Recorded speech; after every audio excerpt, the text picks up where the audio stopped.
আর আল্লাহ তাআলাকে খুশি রাখা, খুশি করা যত সহজ, খুশি রাখা আরো অনেক বেশি সহজ। কিভাবে? ও ভালো করে বুঝুন।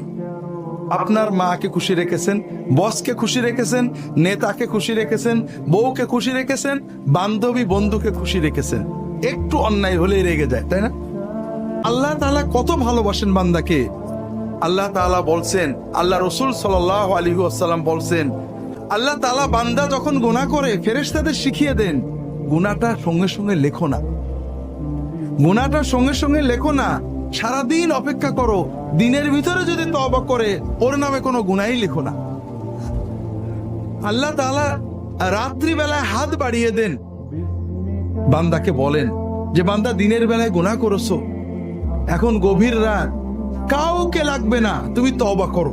তওবা মানে কিচ্ছু না, তওবা মানে পীর সাহেব না, মাওলানা সাহেব না, হুজুর না, তওবা মানে কোনো বিশেষ বাক্য না, তওবা মানে মনের ভিতরে গভীর অনুতাপ, আল্লাহ অন্যায় করেছি, গভীর ক্রন্দন, আল্লাহ মাফ করে দাও, আর কখনো করব না, এই সিদ্ধান্ত।